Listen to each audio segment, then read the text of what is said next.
Vinicius a dit à Arda subit. Vinicius aurait dit une fois que Arda aurait cherché à trouver Mbappé. Arda donne la main au moins une fois, mec, toujours la même chose. En montrant, comme vous pouvez le voir, une assez grande frustration par la même occasion.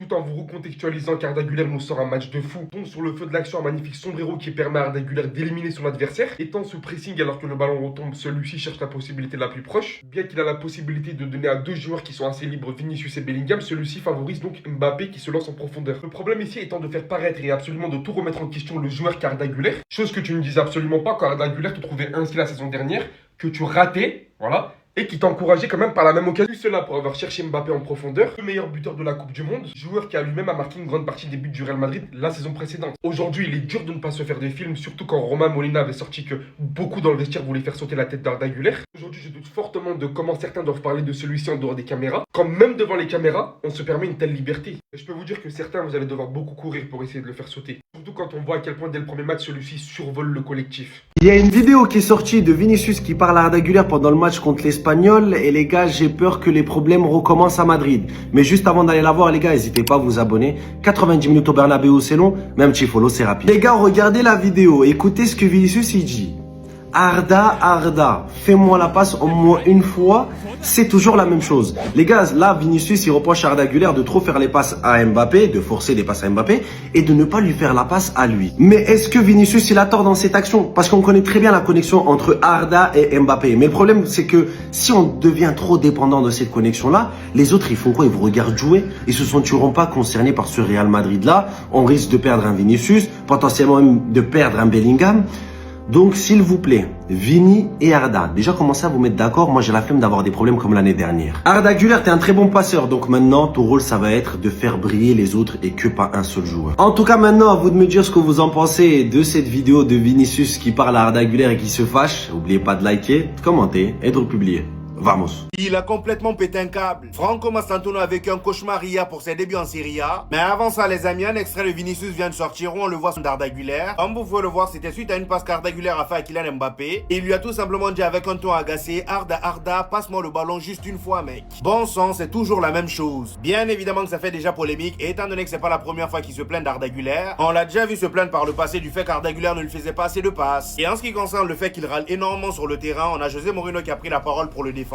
Déjà, selon le média Marca, il aurait fait comprendre qu'il n'était pas inquiet du niveau de Vinicius. Étant donné qu'il s'agit que du premier match, il lui fait confiance pour la suite. Et concernant les énervements répétés de Vinicius, il a tout simplement déclaré Vinicius peut avoir plus de contrôle. Et s'il y a un coup de pied, que c'est de l'agressivité, c'est carton rouge. Personnellement, je suis totalement d'accord avec lui. Cependant, Vinicius devrait se calmer un peu. C'est vrai qu'on l'a connu râleur, mais moi je trouve que depuis la saison dernière, il abuse parfois. C'est surtout le côté où il ne cesse de rentrer dans les provocations des supporters qui m'énerve. Après, comme on le dit, tout le monde n'a pas le même caractère. Peut-être c'est sa manière à lui de gérer les choses. Mais pour son bien et pour le bien du Real Madrid, je pense qu'il devrait se calmer un peu. On termine avec notre chef Franco Mastantuono. Pour son premier match en Serie A hier avec la Fiorentina face à l'AS Roma, c'est défaite 4-0. Dans un match où en plus de ça, il a perdu 18 ballons au total et il est sorti à la 102e minute. Cependant, malgré toutes ces pertes de balles, c'était quand même le meilleur joueur de son équipe hier. Il était juste confronté à une situation où il devait malheureusement tout faire tout seul, surtout les 1 contre 3. Ce qui a fait qu'il a perdu énormément de ballons, raison pour laquelle à sa sortie, il était en colère. Comme vous pouvez le voir sur le banc, il a complètement dégommé ses crampons. C'est vraiment triste. Voilà.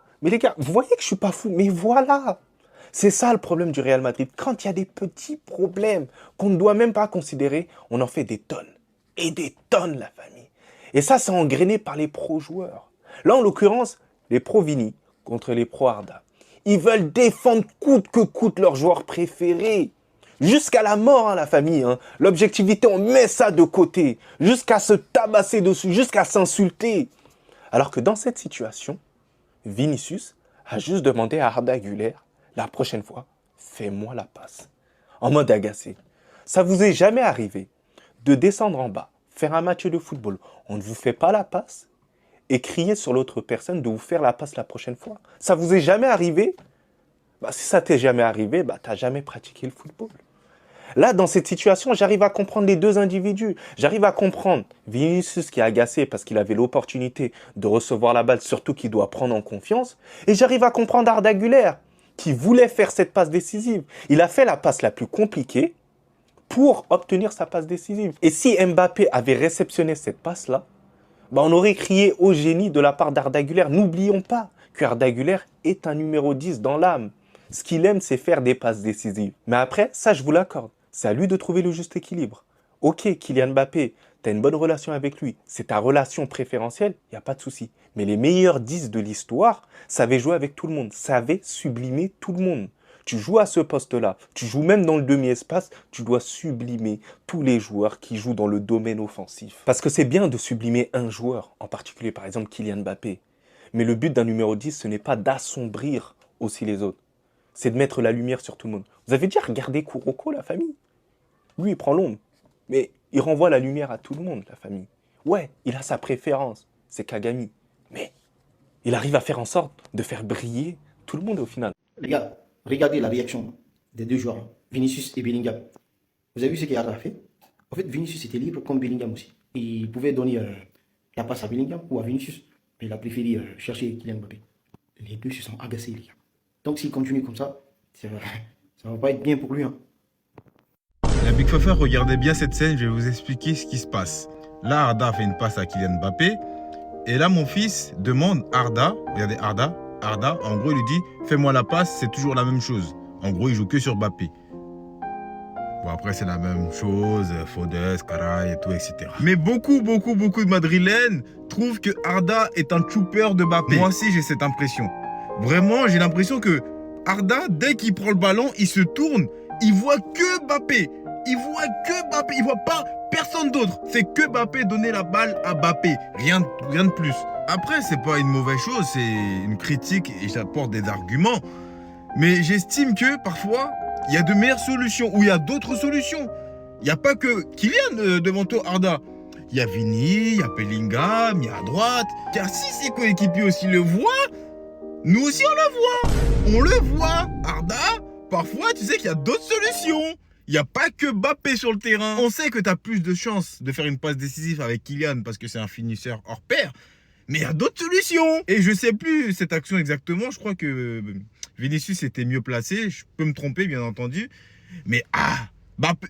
En vrai de vrai, Arda Güler, j'aime beaucoup de joueurs. Là, comme j'ai dit, c'est pas une critique juste pour l'allumer. Je dis juste qu'il y a d'autres solutions que Mbappé sur le terrain. Je ne sais pas pour vous, je ne sais pas si vous l'avez remarqué, je ne sais pas si vous l'avez vu, que Arda, il aime beaucoup plus jouer sur Mbappé. Bien entendu, c'est une connexion et tout, etc. Et on voit même dans les vestiaires que Mbappé parle beaucoup à Arda. Donc, du coup, l'équipe, estimez-vous que Arda aime trop la solution, entre guillemets, de facilité de donner que le ballon à Mbappé et pas aux autres?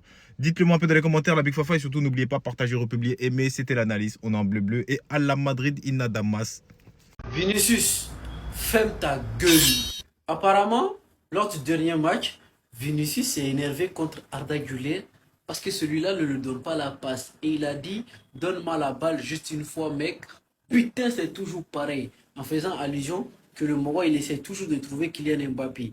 Comparativement, voici Vinicius l'année passée et Vinicius cette année. Le Maroc, on dirait qu'il a pris 5 kilos. Il a passé toutes ses vacances à s'en priver de McDo. Il est revenu avec un BBL. Ses fesses sont aussi grosses que les fesses à Nicki Minaj. Et puis il se plaint. Ok. J'ai une statistique effrayante pour vous. Et ça va pas faire plaisir aux détracteurs de Vinicius, ceux qui le font passer pour une chouineuse. En Liga, il faut faire 64 fautes à Vinicius avant que l'adversaire reçoive un carton rouge.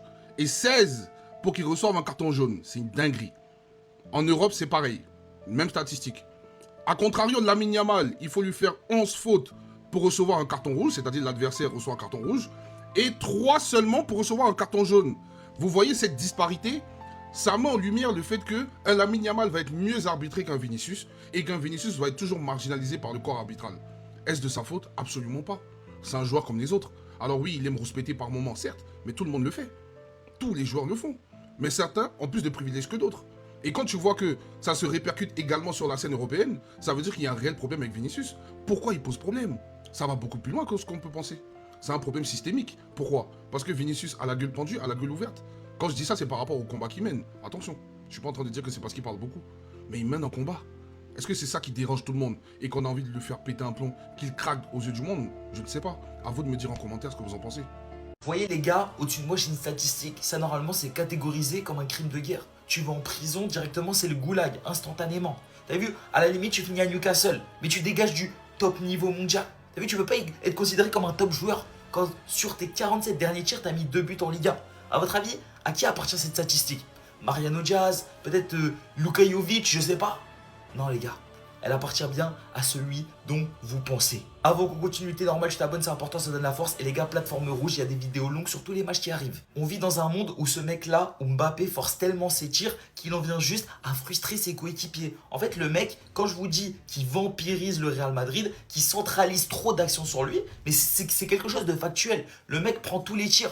Donc t'as vu, toi, t'es un Vinicius, t'es un Bellingham, t'es par exemple maintenant un Diomandé, mais t'as vu dans un match, t'as 1-2 tirs. Évidemment que tu vas pas être en confiance quand tu vas être devant la cage parce qu'il y a un mec qui prend 10 tirs par match. En fait, les gars, c'est juste trop, c'est juste énorme et ça pénalise énormément le Real Madrid.